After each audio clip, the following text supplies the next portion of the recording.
நடக்க வேண்டியதெல்லாம் நடந்துட்டு அதையும் ரெக்கார்ட் பண்ணிட்டான். ஓ எப்படி? செல்லை வச்சு ஒரு செல்லை யூசேஜ் செல்லை கையில் வச்சுட்டு இருந்திருக்கான், இன்னொரு செல்லு ஃப்ளைட் மோடு போட்டு ரெக்கார்ட் பண்ணி செட் பண்ணிட்டான். Record full record. அடப்பாவத்தை. அதுக்கப்புறம் ஒரு 15-20 நாள் மறுபடியும் சென்னைக்கு வந்திருக்கான். மறுபடியும் வந்து கூப்பிட்றான். அப்போ அன்றைக்கி அவங்க இந்த பொண்ணு வீட்டில் அவங்க ஆத்தா இறந்து போயிருக்கு. எங்கள் ஆத்தா செத்து கிடக்குடா அப்படின்னு.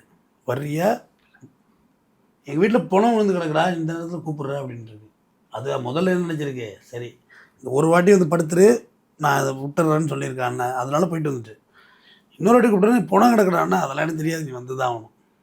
உடனே அந்த பொண்ணு என் வீட்டில் ஒரு வயிற்று வலியாதுன்னு ட்ராமா போட்டு ஹாஸ்பிட்டல் போகிற மாதிரி யாராவது வந்து இவனோட மறுபடியும் இருந்துட்டு போகுது. இது தொடர்ச்சியாக இது நடைபெற ஆரம்பிச்சு பல முறை. அங்கேருந்து கிளம்பி இங்கே வந்துடுறான் சென்னை பொண்ணை பார்க்க. இது பெரிய வீட்டில் ரூம் போட்டிருக்கான். ஆமாம், எந்தெந்த கோணங்களில் அந்த பொண்ணை ரசிக்கணுமோ அந்தந்த கோணங்களில் அந்த பொண்ணை டார்ச்சர் பண்ணி ரசிச்சிட்டான். சரின்னா மறுபடியும் அவன் அதே வேலையாக இருந்தால் அப்போ தான் இந்த பொண்ணு சுதாரிக்குது, ஆஹா இவன் வந்து கழுகு மாரி நம்மளை ஃபாலோ பண்ணுறான்,